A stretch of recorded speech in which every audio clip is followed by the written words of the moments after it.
नमस्कार बच्चों, आप सभी का स्वागत है आपके अपने यूट्यूब चैनल होम साइंस में, जिसमें आज आप सभी देखने वाले हैं MA second semester home science की क्लास। और आप सबको पता है सेकेंड सेमेस्टर में पेपर 1 आपका क्या है। पेपर 1 है आपका ECCC। Okay, ECCE। तो ECC का फुल फॉर्म क्या होता है? ECC का फुल फॉर्म होता है early childhood care and education. Okay, याद रखना, हिंदी में प्रारंभिक बाल्यावस्था में देखभाल और शिक्षा क्या होती है ये पढ़ना है। यही आपका पेपर 1 है। ठीक, तो जो पहली बार जुड़े हैं चैनल को सब्सक्राइब करें, वीडियो को शेयर करें, लाइक शेयर करते रहें। और बढ़ते हैं आज के प्रश्नों के ऊपर, क्योंकि बच्चों आज जितने भी शॉर्ट क्वेश्चन हैं, क्योंकि समय बहुत कम है, आप सबको पता है टाइम बहुत कम है पेपर में, तो जितने भी शॉर्ट प्रश्न हैं हम उन सभी शॉर्ट प्रश्नों को कवर करने की कोशिश करेंगे और इस तरह से समझाएंगे कि आप लॉन्ग में अगर पूछा जाए लॉन्ग प्रश्न तब भी आप लिख सकते हैं। ठीक, लॉन्ग में भी लिख सकते हैं। ओके, तो पहली बार जुड़े हैं जो चैनल को सब्सक्राइब करें, वीडियो को शेयर लाइक अवश्य किया करें, क्योंकि आप अगर लाइक शेयर सब्सक्राइब नहीं करते हैं तो आपके पास नोटिफिकेशन नहीं पहुंचता है। क्योंकि कोई भी चैनल अगर वॉच कर रहे हैं तो सबसे पहले उस पर एक्टिव होना चाहिए।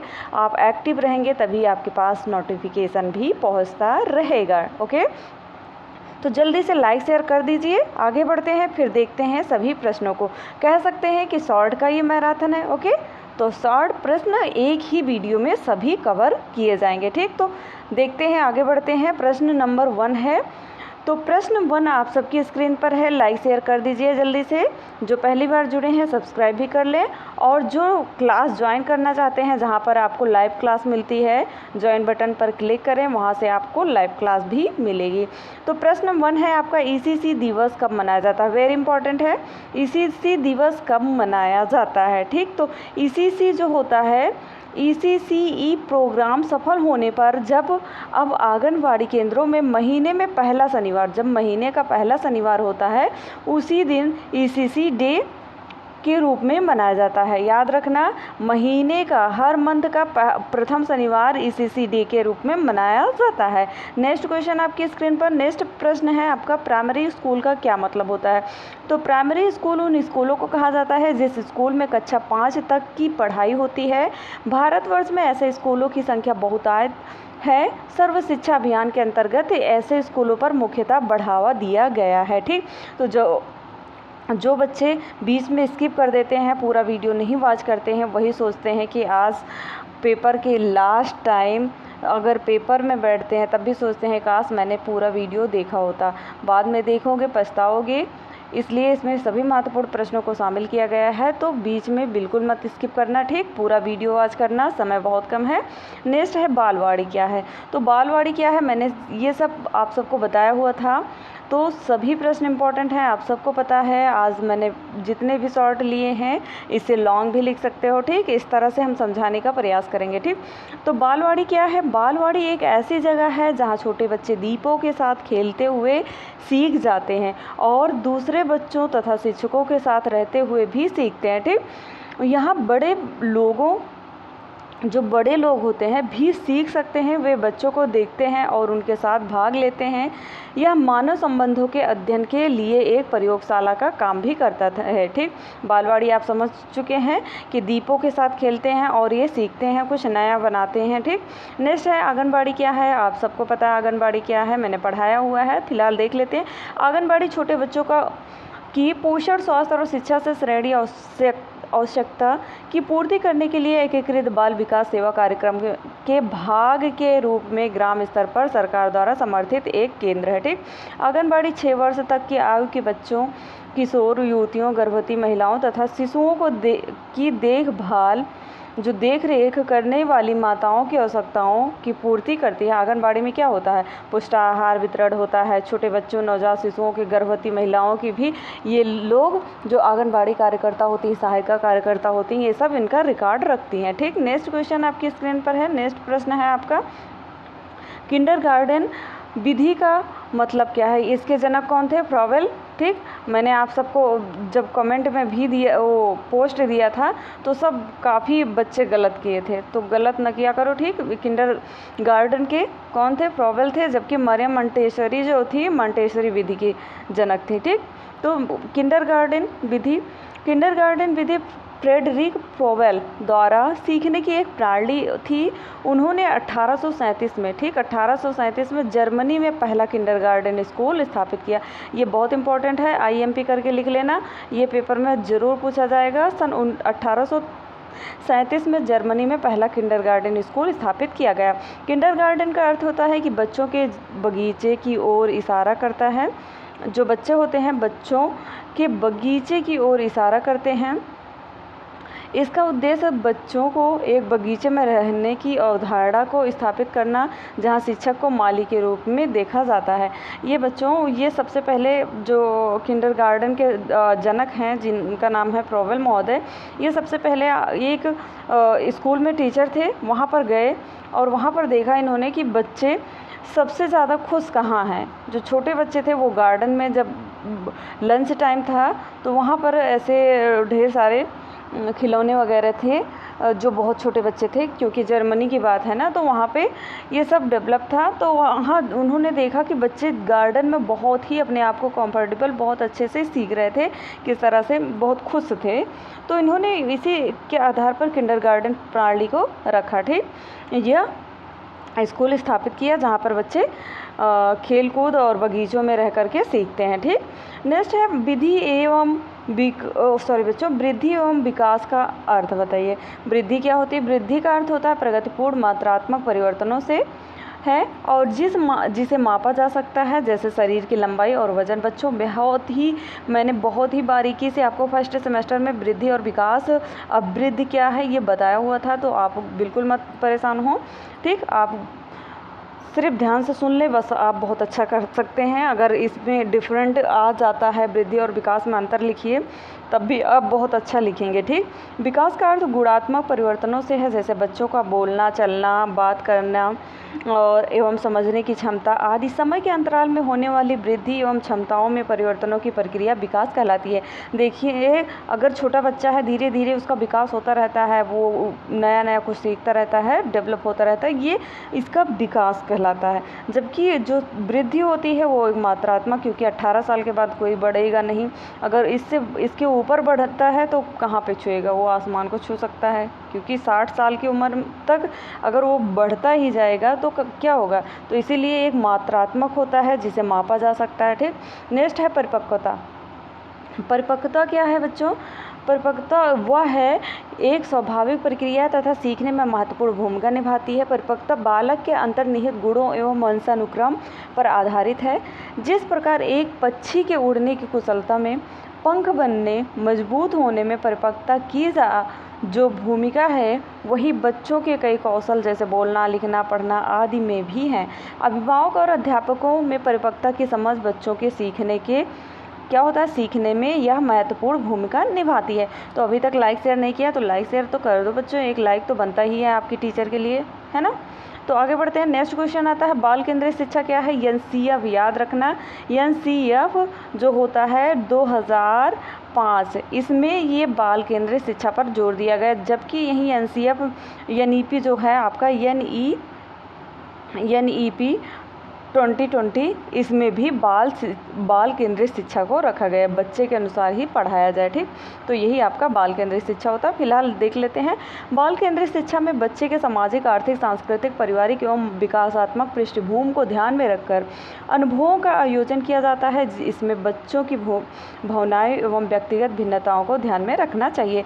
अगर देखा जाए तो आंगनबाड़ी और ये क्या बोलते हैं, प्राइमरी लेवल पर बच्चों को उनकी मातृभाषा में ही पढ़ाने की अनुमति है। आपकी NEP के जो आप न्यू शिक्षा पॉलिसी जो है, न्यू एजुकेशन पॉलिसी, नई शिक्षा नीति के अनुसार ये रखा गया है। ठीक, नया आता है, नेक्स्ट क्वेश्चन आता है, आकलन का अभिप्राय क्या है? आकलन बच्चों, आकलन की प्रगति के बार में जानकारियों का एकत्रीकरण व विश्लेषण करने का साधन है। आकलन दर्शाता है कि बच्चे क्या जानते हैं। आकलन वो कितना कर सकते हैं, कितना अनुभव करते हैं, क्या जानते हैं, क्या समझते हैं, क्या कर सकते हैं, और विकास की प्रक्रिया के विभिन्न चरणों में कैसा अनुभव करते हैं, यही आकलन होता है। जांचा जाता है, जो मूल्यांकन किया जाता है, उसी तरह आकलन होता है। ठीक, नेक्स्ट आता है थीम बेस्ड कार्यक्रम। थीम बेस्ड कार्यक्रम वेरी इंपॉर्टेंट है, याद रखना। ठीक। थीम बेस्ड कार्यक्रम में क्या होता है, कार्य योजना बनाते समय किसी एक ही विषय पर आधारित गतिविधियों को केंद्रित कर एक निश्चित अवधि के लिए कार्य योजना बनाई जाती है। इसके पीछे अवधारणा यह है कि किसी बात की को समझने के लिए विभाग को बार बार दोहराव की आवश्यकता होती है। ठीक। और वही दोहराव अलग अलग तरीके के किए जाने से बच्चों को बोरियत भी नहीं करता है। अलग अलग व्यवहार रहेगा तो बोर भी नहीं होंगे। आप भी अगर इस समय बोर हो रहे हैं, हमको लग रहा है बीच में स्किप कर दे रहे हैं, बिल्कुल स्किप मत करें। ठीक। विषय की समझ अच्छे से विकसित हो जाती है। अगर बीच में स्किप करेंगे तो पीछे बहुत ही इंपॉर्टेंट प्रश्नों को रखा है तो आप सब स्किप भी हो जाएंगे। ठीक। तो आइए बढ़ते हैं नेक्स्ट क्वेश्चन। स्कूल रेडीनेस कार्यक्रम क्या है? लिखने, पढ़ने, सीखने से पहले भी बच्चे के लिए कुछ और भी सीखना आवश्यक होता है और बच्चा इस सीखने की प्रक्रिया को अपने स्तर से पूरा करने का प्रथम प्रयास करता है। जैसे कि घर की दीवारें पर उल्टी सीधी लाइनें खींचना, बच्चे खींचते ना। मेरा भी छोटा बेटा है, वो बहुत ही लाइन खींचता रहता है। अगर आप देखेंगे कितना भी डांटते रहो तो दीवार पर ही, जैसे स्कूल में देखता है ना बच्चा, वैसे आकर दीवार में लिखता है। ठीक। टेढ़ी खींची ऐसे करता रहता है। ठीक। कुछ फूल वगैरह बनाता है। ठीक। तो ये बच्चों में पाई जाती है। ठीक। बच्चे को इसी अवधि से एक ऐसे वातावरण की आवश्यकता होती है जहां उसे अपनी प्रतिभा को उभारने के समग्र तथा स्वतंत्र अवसर मिले। इन अवसरों की उपलब्धता को ही शाला पूर्व शिक्षा, जिसे हम स्कूल रेडनेस प्रोग्राम कहा जाता है। नेक्स्ट आता है एमरजेंट लिटरेसी या आकस्मिक साक्षरता। तो आकस्मिक साक्षरता में क्या होता है कि शाला पूर्व जो होती है, पाठशाला पूर्व प्राथमिक शिक्षा एवं उच्च प्राथमिक शिक्षा के सर्वव्यापीकरण के लिए महत्वपूर्ण भूमिका निभाती है। इसमें क्या होता है, इमरजेंट लिटरेसी या आकस्मिक साक्षरता का अर्थ है कि बच्चों में पढ़ने लिखने संबंधी कुशलताओं के उस ज्ञान से है जो स्कूल जाने पर उन्हें पढ़ने लिखने में मदद करते हैं। अगर आपको लग रहा है कि मैं फास्ट पढ़ा रही हूँ तो हम रुक सकते हैं, स्लो कर सकते हैं, आप मुझे ज़रूर कमेंट करें। ठीक।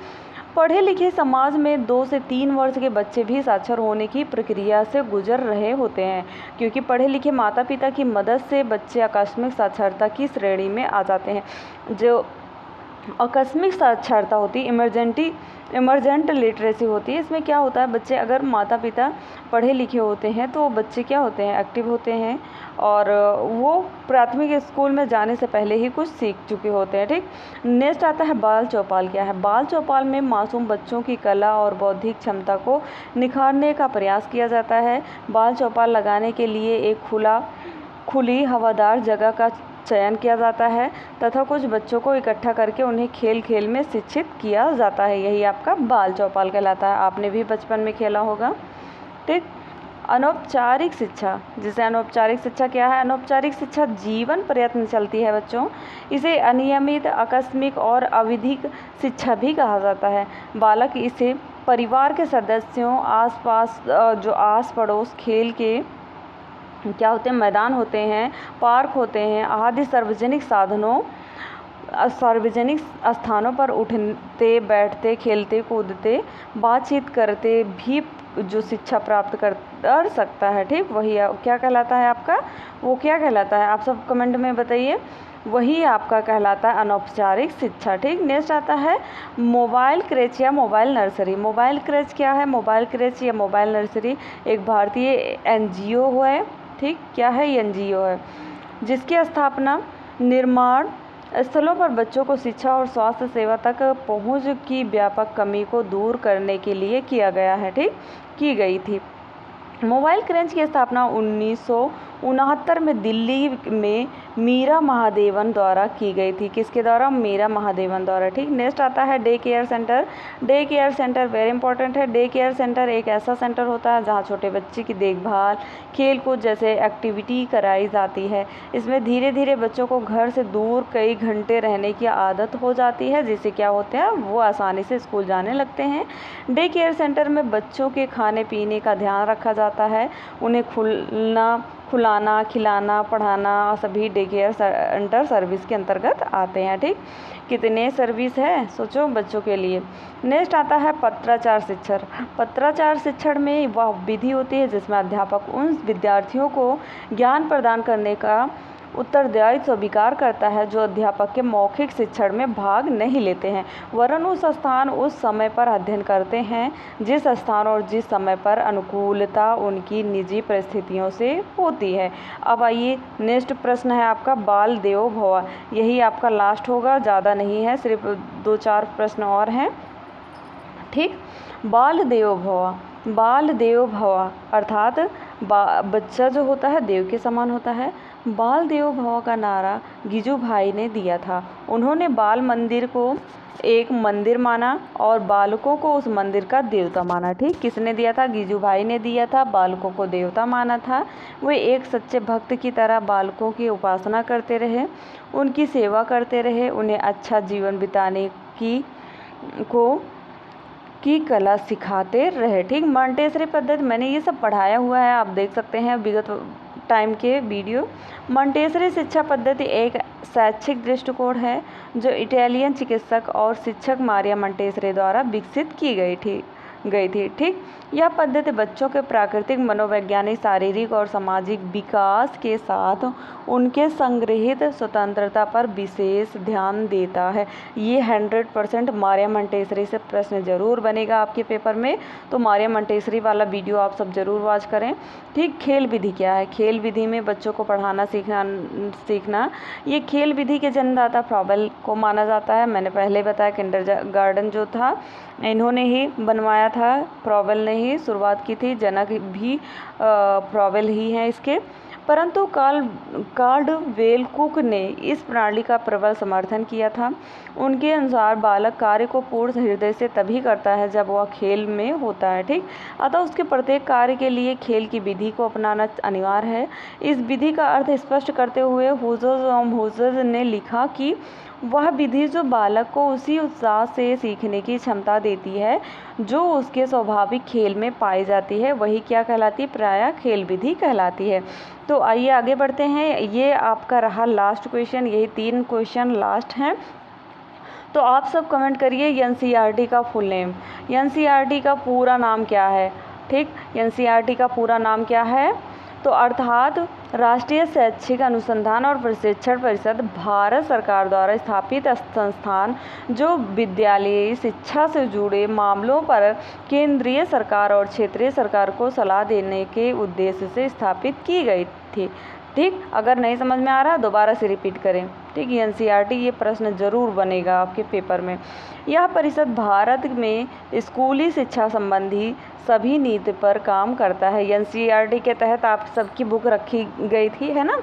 इंटर में आप सबने एनसीईआरटी ही पढ़ा, पहले एनसीईआरटी नहीं थी आपके यहाँ। ठीक, अब लेकिन एनसीईआरटी ही चल रही है आपके यहाँ भी। ठीक, शैक्षिक अनुसंधान के तहत यशपाल समिति सन 1993 क्या है? यशपाल समिति बच्चों जो अभी मैंने एनसीएफ 2 2005 बताया था ना, वहीं में यशपाल समिति उसके यशपाल जी उसके अध्यक्ष थे। वहीं पर इन्होंने एमएचआरडी को लागू किया था। ठीक, तो एमएचआरडी क्या है? 1992 में मानव संसाधन विकास मंत्रालय जिसका नाम है एमएचआरडी। ठीक, शॉर्ट में इसका भी फुल नाम बताइएगा, और जिनको नहीं पता है इंतज़ार करें, पोस्ट में हम ज़रूर डालेंगे। ठीक, भारत सरकार ने, जिनको नहीं पता कमेंट भी कर सकते हैं, क्योंकि हम आप सबको कमेंट का इंतज़ार भी करते हैं। काफ़ी टाइम हो गया, मुँह भी गला भी सूख रहा है। ठीक, भारत सरकार ने स्कूली बच्चों पर पढ़ाई के दौरान पड़ने वाले अत्यधिक बोझ को कम करने के मुद्दे जानने के लिए यशपाल की अध्यक्षता में क्या क्या एक राष्ट्रीय सलाहकार समिति की स्थापना की गई। ठीक, इस समिति को यशपाल समिति कहते हैं। इस समिति का गठन भारत में उच्च शिक्षा कार्यान्वयन पर नज़र रखने के उद्देश्य से किया गया था। इसी समिति में 1993 में अपनी रिपोर्ट सरकार को सौंपी, जिसमें स्कूल के बस्ते या बैग का जो बोझ था कम करने के लिए उपाय बताए गए थे। ठीक, बच्चों को ज़्यादा बोझ नहीं देना चाहिए, क्योंकि एनसीटी इसका अर्थ होता है कि राष्ट्रीय शिक्षा परिषद। ठीक, भारत सरकार की एक संस्था है जिसकी स्थापना राष्ट्रीय शिक्षा परिषद अधिनियम सन 1993 के अंतर्गत 17 अगस्त 1995 में की गई थी। इसका उत्तरदायित्व भारतीय शिक्षा प्रणाली के मानक प्रक्रिया एवं धाराओं की स्थापना एवं निरीक्षण करना है। ठीक, तो अभी तक लाइक शेयर नहीं किया है तो बच्चों लाइक शेयर अवश्य कर लें, और मिलते हैं नेक्स्ट वीडियो में नेक्स्ट टॉपिक के साथ। तब तक के लिए जय माता रानी। पढ़ते रहो, हंसते रहो प्यारे बच्चों, लाइक शेयर करते रहो।